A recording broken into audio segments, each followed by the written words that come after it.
Dans cette vidéo, on va parler de DALO. Un DALO, ou communément appelé ouvrage hydraulique, sera un élément qu'on va créer lorsqu'on va créer des projets de route, lorsqu'on va réaliser des projets de route.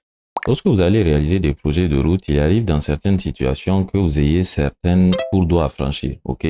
Ça sera peut-être des cours d'eau, ça sera peut-être des ravins, ça sera de façon générale des obstacles. Et pour ces obstacles-là, vous allez souvent créer ce qu'on va appeler des DALO. Donc, les DALO ou PICF, ça sera les passages inférieurs en cadre fermé. Ça sera des éléments que je vais vous indiquer là à l'écran. Dans tous les cas, vous voyez ce que c'est. Donc, c'est un ouvrage en génie civil qui va permettre de laisser passer la route au-dessus et au niveau des ouvertures, probablement que vous avez l'eau qui va passer dans le cas où il s'agit d'un cours d'eau, bien entendu. Dans la logique de dimensionnement de ce DALO-là, il faut dissocier, si vous voulez, deux situations. Pas deux situations, mais plutôt deux grandes étapes. La première étape, ça sera ce qui sera l'aspect calcul, l'aspect dimensionnement, si vous voulez. Et la deuxième étape, ça sera l'aspect dessin de ferraillage, ok? Lorsque vous allez faire le dimensionnement, déjà là, on va parler du principe avant même de rentrer dans certains détails. Lorsque vous allez faire le dimensionnement, il faut savoir que, compte tenu du fait de la complexité du DALO en tant qu'ouvrage, lorsque vous allez le dimensionner sur des logiciels comme Robot ne va pas forcément vous donner des ferrages que vous pouvez envoyer sur chantier. En général, pour ces genres de calcul d'éléments assez complexes là, vous aurez, si vous voulez, pas des dispositions de ferrage, mais plutôt des principes de ferrage. Vous aurez bien entendu des sections, sections de béton, sections d'acier, et vous aurez tout ce qui est espacement, le diamètre d'acier qu'il faut utiliser, et ainsi de suite. Ok?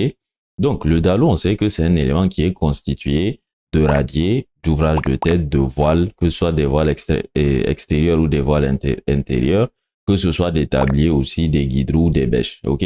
Donc, ces éléments-là, lorsque vous allez terminer de les calculer sur un logiciel comme Robot, vous aurez l'autre aspect où vous allez devoir dessiner un ferraillage pour le DALO en question, tout simplement parce que à partir du moment où le logiciel, il va vous donner des ferraillages séparés, des éléments qu'on a cités, tels que les murs en aile, les voiles, les radiers, les tabliers, vous allez devoir dessiner un ferrage qui va tenir compte des principes de ferrage. Par exemple, lorsque vous avez le tablier qui est séparé des voiles, vous imaginez bien que au niveau de l'exécution, ce qui va se passer en réalité, c'est que vous avez du ferraillage du voile qui va rentrer dans le tablier, ok?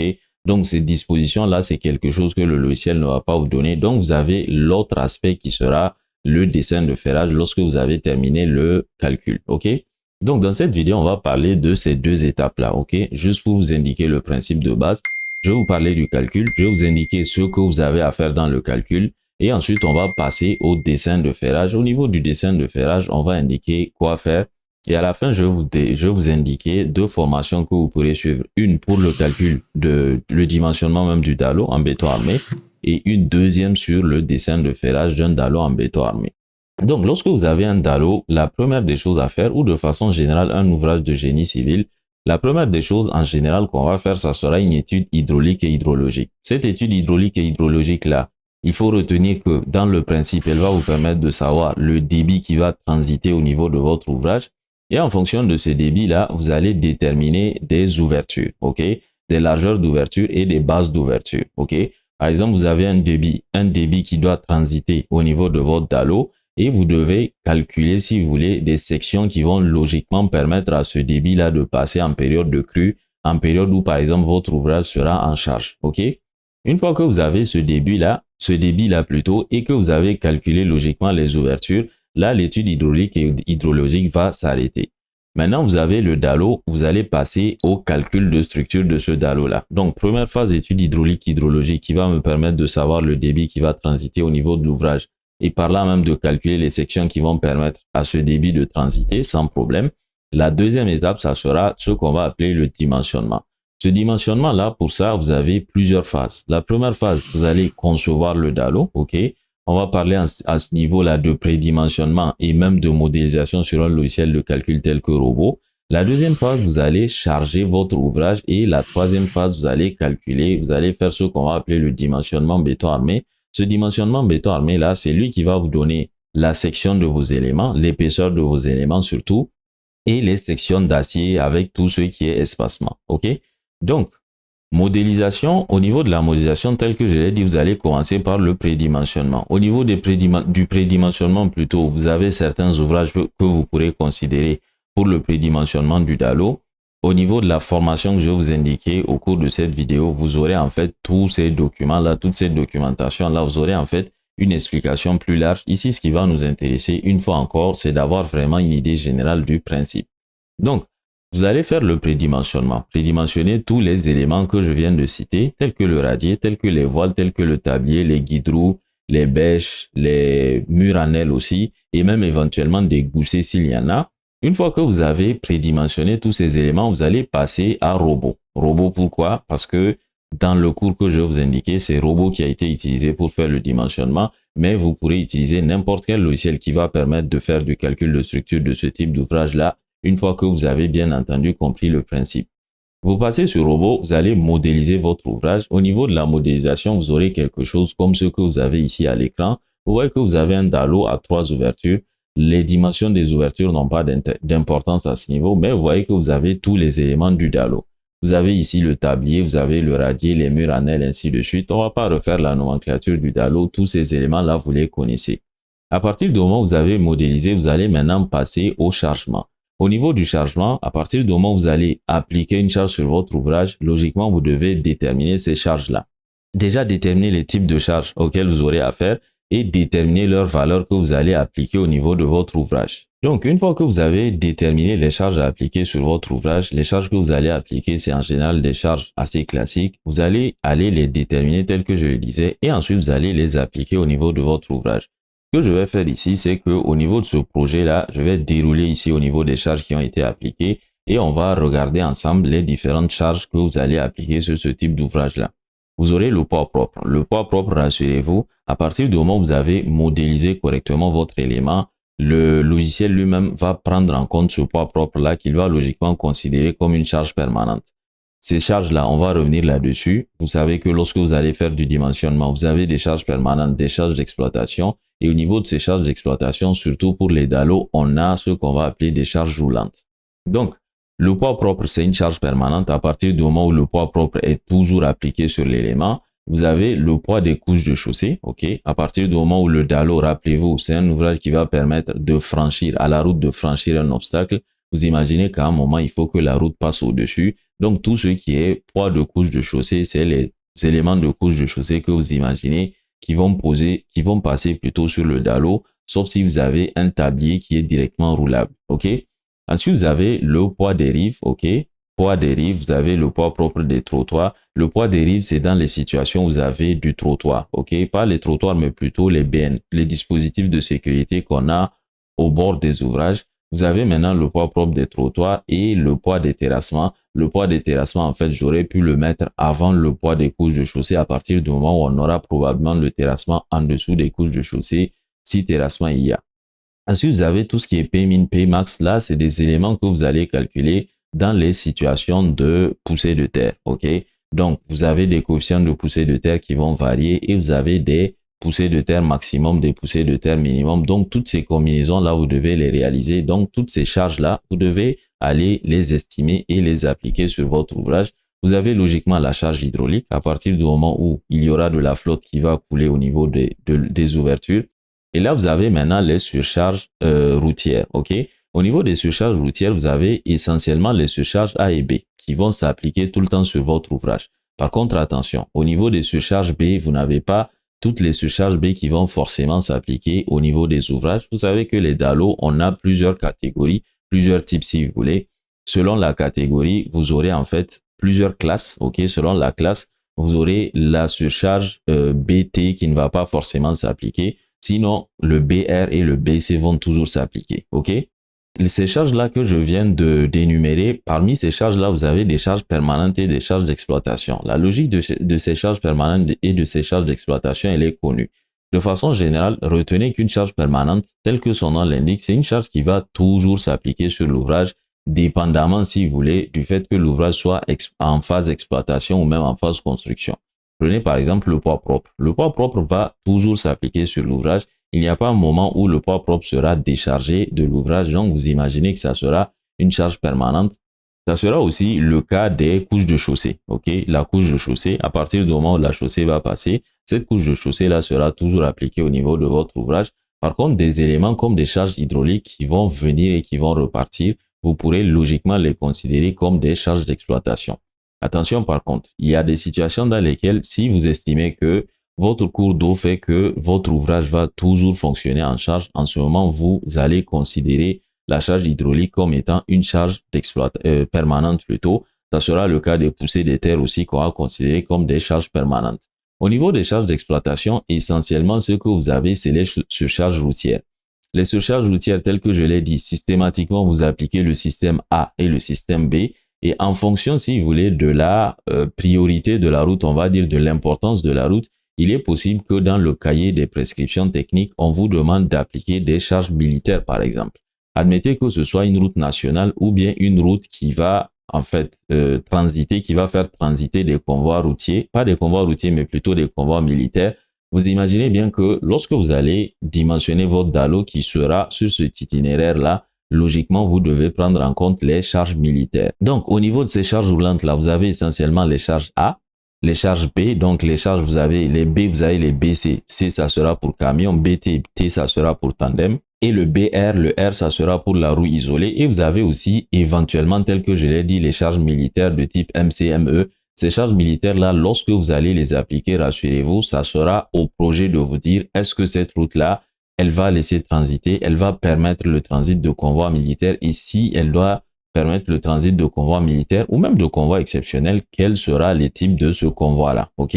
Donc, à partir du moment où vous avez déterminé toutes ces charges-là, vous allez aller les appliquer. Une charge qu'il est très intéressant d'aller appliquer, ça sera tel que je l'ai dit, les charges routières. Donc, ces charges routières-là, vous allez les retrouver ici. Par défaut, au niveau de ce catalogue-là, vous voyez que vous avez une charge routière où on est allé déterminer. Là, c'est une charge routière BC. Donc, il s'agit, si vous voulez, du camion type où on est allé déterminer et appliquer tous les essieux. OK? Donc, là, vous avez les poids des essieux. Donc, vous avez les essieux avant et les essieux arrière. OK?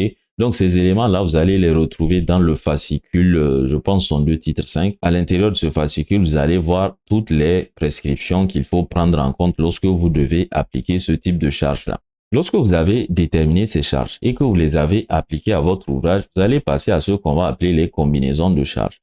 Les combinaisons de charges, c'est quoi? Les charges, lorsqu'elles seront appliquées, elles ne seront pas appliquées individuellement, elles ne seront pas appliquées seules. Il y a logiquement des situations dans lesquelles plusieurs charges sont appliquées simultanément et il y a des situations dans lesquelles, bien entendu, une charge, lorsqu'elle est appliquée, il y a d'autres types de charges aussi qui sont exclues. Prenez par exemple les charges routières. Les charges routières, elles sont exclusives.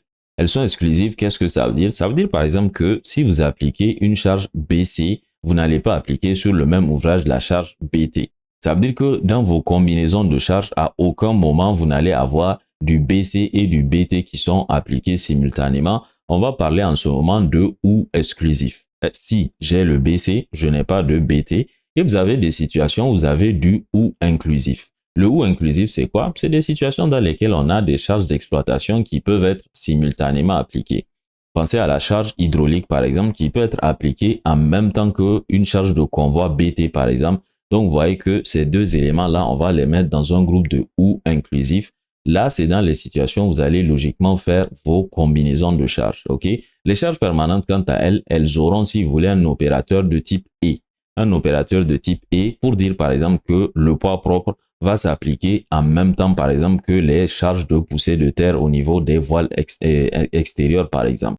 Vous avez modélisé, ou du moins avant de modéliser, vous avez prédimensionné, vous avez modélisé, vous avez estimé vos charges, vous avez appliqué ces charges-là, vous avez créé vos combinaisons, vous allez passer à la dernière partie qui sera le calcul de votre DALO. Il faut savoir que pour le DALO, particulièrement, les combinaisons que vous allez créer, c'est des combinaisons que vous allez créer automatiquement. Vous aurez plusieurs combinaisons que le logiciel va générer. Ok? Lorsque le logiciel va générer ces combinaisons-là, il est souvent embêtant de calculer pour chaque situation parce que lorsque vous allez demander au logiciel de calculer pour toutes ces combinaisons-là, par exemple, les moments qu'il aura, ça peut être très embêtant. Donc ici, il y a une étude que vous pouvez faire en fait pour chercher par exemple les situations les plus défavorables, le cas de charge le plus défavorable selon le moment que vous voulez calculer ou de façon générale l'effort que vous voulez calculer. Donc en ce moment, vous allez considérer uniquement ce cas de charge-là et continuer votre étude, continuer votre calcul avec ce cas de charge-là. OK? Lorsque vous avez fait le calcul, vous allez passer au dimensionnement. Le dimensionnement, c'est là où vous allez déterminer les sections telles que j'ai dit de vos éléments. Par exemple, le tablier, vous allez déterminer la section réelle du tablier. Le prédimensionnement, il s'agit d'une section estimative. Et lorsque vous allez passer au calcul réel, vous aurez la vraie section avec, bien entendu, les dispositions de ferrage, tout ce qui est type d'acier qu'il faut utiliser. Quand je parle de type, je parle notamment de diamètre et tout ce qui est, si vous voulez, espacement au niveau de ces aciers-là. Là, lorsque vous avez fait tout ça, vous terminez avec la première grosse partie qui est le calcul de votre ouvrage. Et là, vous allez passer à la deuxième partie. La deuxième partie, telle que je l'ai dit, c'est là où vous allez faire un dessin de ferraillage. Il est important en fait de comprendre ce qui se passe à ce niveau. Lorsque vous calculez avec Robot certes va vous donner des plans de ferrage, mais il va vous donner des plans de ferrage d'éléments isolés. Vous verrez que dans la formation sur le calcul du DALO en béton armé, vous allez voir que lorsqu'on va arriver au dimensionnement, on va calculer les éléments individuellement. Le voile séparément, le tablier séparément, le radier séparément, ainsi de suite. Vous avez compris le principe. Par contre, le radier, ou du moins le DALO, lorsqu'on va le réaliser de façon générale, on est bien d'accord que ces éléments-là, ils sont imbriqués. Il s'agit d'un élément monolithique. On va par exemple faire le radier. Dans les aciers du radier, on va déjà faire les attentes pour les éléments de voile. OK? Donc, vous comprenez qu'en termes de ferrage, il y a ces dispositions-là dont il faut tenir compte. Et ça, vous ne pourrez pas demander au logiciel de le faire. Vous allez forcément le faire sur un logiciel de dessin. Et si vous nous suivez, vous savez que j'utilise systématiquement Advanced Concrete pour ce genre de projet-là. Donc là, vous avez par exemple sur Advanced Concrete un DALO qu'on a ferraillé. OK? Au niveau de ce DALO, ce que vous allez faire au niveau du ferraillage, les principes, c'est que vous allez faire les dessins de coffrage et vous allez ferrailler votre élément. Donc, c'est assez simple. Je fais les dessins de ferrage et je vais aller ferrailler mon DALO. Comment vous allez le ferrailler? Vous allez tout simplement considérer les conséquences, les conclusions, les résultats que vous aurez eu lorsque vous avez fait votre dimensionnement au préalable sur Robot, par exemple. Vous avez calculé sur Robot. Robot vous a dit par exemple que pour les voiles, voilà les aciers que vous allez utiliser, voilà les espacements qu'il y aura au niveau de ces aciers-là. Donc, lorsque vous venez sur Robot, à partir sur Advanced Concrete, bien entendu, à partir du moment où vous avez fait les différents plans de coffrage dont vous avez besoin, les plans de coffrage, ils sont là, vous allez passer au dessin de ferrage. Le dessin de ferrage, il a globalement deux étapes. Le coffrage, on ne va pas en parler, c'est du dessin classique que vous allez faire sur AutoCAD avec essentiellement des éléments de type ligne. Le ferrage, donc, tel que je le disais, tel que vous êtes en train de le voir ici, le ferrage, il a deux aspects, deux étapes. La première étape, c'est que vous allez dessiner tous les aciers avec les diamètres que vous avez eu au niveau de Robot. Et le deuxième aspect, vous allez venir espacer les aciers. Admettons qu'au niveau du tablier, Robot me dit que sur la petite longueur, sur la largeur, disons-le comme ça, j'ai en nappe inférieure peut-être des aciers de 12 qui sont espacés de 15. Ce que je vais faire, je vais dessiner cet acier de 12 là. Je vais aller au niveau de la coupe BB. Vous voyez en nappe inférieure cet acier là. Je vais le dessiner. Je vais lui donner par exemple un diamètre de 12. Et lorsque je vais arriver à l'espacement, je vais aller l'espacer sur les vues au niveau de laquelle elle sera vue en tant qu'espacée. OK? Vous voyez qu'en coupe BB, elle est vue comme étant totale avec sa forme, son façonnage total. Alors qu'au niveau du tablier, elle est vue en plan. Donc, essentiellement, c'est ce que vous allez faire au niveau du dessin de ferrage. Ce dessin de ferrage, tel que je l'ai dit, c'est un aspect extrêmement important. Pourquoi? Parce que quelle que soit la qualité de votre calcul, quelle que soit la qualité des résultats que vous avez sortis, ce qui est important pour le chantier, ça sera le plan d'exécution que vous allez envoyer. Donc, comprenez qu'il est extrêmement important de bien faire son travail sur Robot. Ceci est indiscutable. Mais quelle que soit la qualité du travail, si vous n'êtes pas capable de l'exprimer en termes de plan d'exécution pour l'envoyer sur chantier, un plan d'exécution qui est facile à lire, facile à exploiter, vous imaginez bien que le premier travail que vous avez fait sera légèrement saboté. Donc, une fois que vous avez fini le dessin de ferrage, là, le travail est terminé si vous voulez. Vous pourrez envoyer ce plan de ferrage là pour que le DALO soit exécuté sur chantier. Au niveau de ce dessin de ferrage là, selon certains principes d'exécution, il est possible que vous fassiez des ferraillages d'éléments préfabriqués.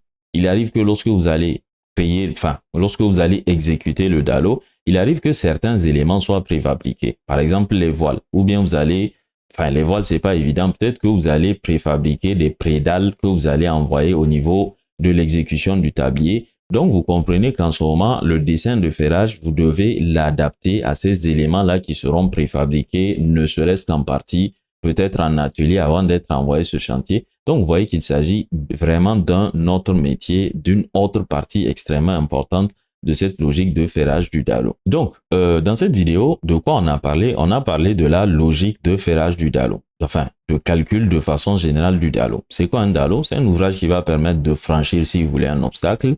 Comment est-ce qu'on a les dimensions de ce dallo en termes d'ouverture? C'est après une étude hydraulique et hydrologique. Comment est-ce qu'on obtient si vous voulez, le prédimensionnement, les sections estimatives des éléments? C'est en faisant un prédimensionnement. Et après ça, on va passer au calcul réel et passer ensuite au calcul même, au dimensionnement des éléments en béton armé. Puis à la fin, on va réaliser le dessin de ferrage, aspect extrêmement important lorsque vous allez travailler sur ce type de projet-là. Merci d'avoir suivi cette vidéo en espérant qu'elle vous a permis d'avoir une idée générale de la procédure, si vous voulez, de dimensionnement du dallo, de l'étude hydraulique, du dimensionnement béton armé et du dessin de ferrage. On se donne rendez-vous à très bientôt sur notre chaîne YouTube Build Ingénierie et tel que prévu, je vais vous indiquer en lien de la description de cette vidéo deux formations que vous pourrez suivre, une pour le calcul de l'ouvrage, donc la première partie, et une pour le dessin de ferrage de ce même ouvrage-là.